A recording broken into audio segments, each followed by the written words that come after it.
அண்மைச் செய்தி. வாக்காளர்களுக்கு பணம் மற்றும் பரிசு பொருட்களை சட்டவிரோதமாக விநியோகிப்பதை தடுக்க நடவடிக்கை எடுக்க கோரிய மனுவானது தள்ளுபடி செய்யப்பட்டிருக்கிறது. சென்னை உயர்நீதிமன்றம் இந்த மனுவை தள்ளுபடி செய்திருக்கிறது.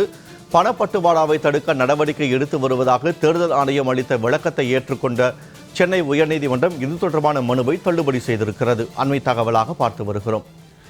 தேர்தலில் வாக்குக்கு பணம் கொடுப்பதை தடுக்க தேர்தல் ஆணையத்திற்கு உத்தரவிடக் கோரி வழக்கு தொடுக்கப்பட்டிருக்கிறது.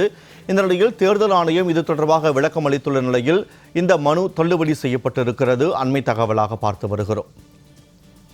இது தொடர்பான கூடுதல் விவரங்களோடு இணைகிறார் எமது செய்தியாளர் சுந்தரம். வணக்கம் சுந்தரம். வாக்காளர்களுக்கு பணம் விநியோகம் செய்வது தொடர்பாக மனு அளிக்கப்பட்ட நிலையில் அந்த மனு தள்ளுபடி செய்யப்பட்டிருக்கிறது. இந்த மனு தள்ளுபடி செய்யப்பட்டதற்கான காரணம் என, தேர்தல் ஆணையம் தரப்பில் என்னென்ன விளக்கம் அளிக்கப்பட்டிருக்கிறது, அது தொடர்பான முழு விவரங்களை பதிவு செய்யுங்கள். வணக்கம் வினோத். அதாவது கடந்த 2021ஆம் ஆண்டு நடந்த சட்டமன்ற தேர்தலில் பணப்பட்டுவாடா காரணமாக தஞ்சாவூர் அரவக்குறிச்சி தொகுதிகளில் தேர்தல் தள்ளி வைக்கப்பட்டதை சுட்டிக்காட்டி தற்போதைய தேர்தலில் வாக்குக்கு பணம் கொடுப்பதை தடுக்க தேர்தல் ஆணையத்துக்கு உத்தரவிட கோரி மதுரையை சேர்ந்த ரமேஷ் என்பவர் ஒரு பொதுநல வழக்கை தாக்கல் செய்திருந்தார்.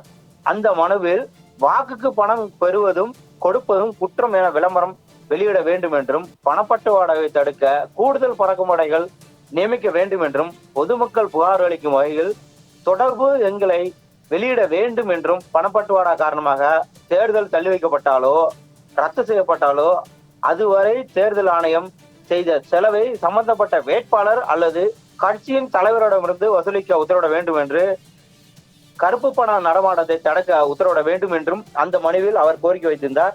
இந்த வழக்கை விசாரித்த தலைமை நீதிபதியான அமர்வானது விசாரணைக்கு வந்தபோது தமிழக அரசு தரப்பில் ஆஜரான வழக்கறிஞர் முதலமைச்சர் வாகனத்தை பறக்கும்படையினர் சோதித்துள்ளதாகவும், பணப்பட்டுவாடாவை தடுக்க தேர்தல் ஆணையத்திற்கு தேவையான அனைத்து உதவிகளையும் மாநில அரசு வழங்கும் என்றும் குறிப்பிட்டிருந்தார்.